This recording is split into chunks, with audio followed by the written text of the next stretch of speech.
The world of EO is a magical place where magic can be found in literally every being, but there is one particular type of magic that stands head and shoulders above all the others, and today we're going to talk about it.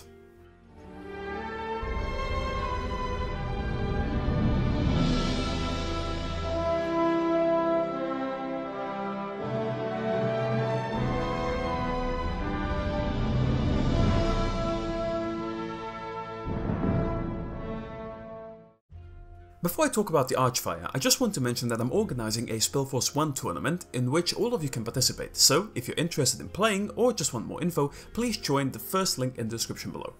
The Archfire, or Allfire as it's sometimes called, is essentially just a type of magic that you can find on EO, although a very potent one.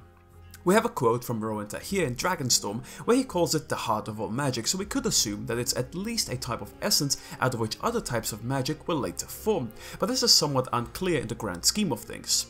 What we do know is that the Archfire is dangerous in its nature. In order to simply use it, you need to be an elite level mage, the best of the best, and even then you must study it for a very long time to master it, otherwise the power would burn and kill you.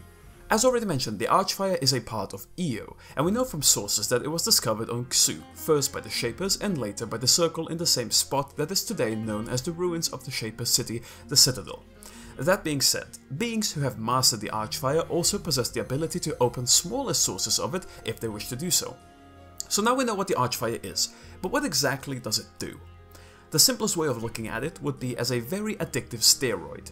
Anyone who masters it can use its power to amplify other types of magic in addition to not aging and not being able to be killed by anything that's not infused by the Archfire, but this applies to someone who has mastered it.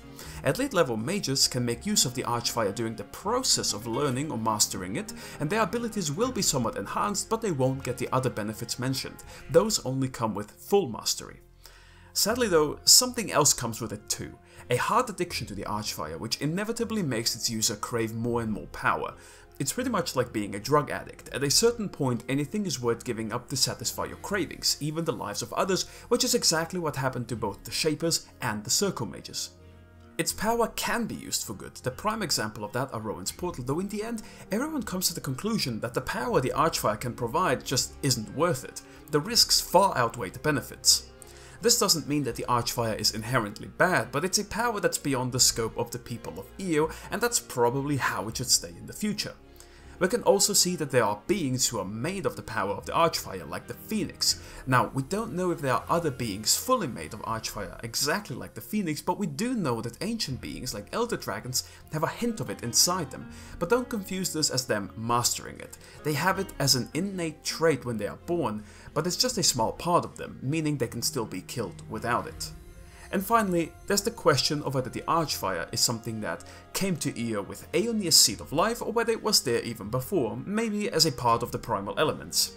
We don't have an answer to that, and you could make arguments for both sides of this, so I'd like to hear what you guys think in the comments. And with that, we covered the most important things we know about the Archfire. Thank you so much for watching, and have a nice day.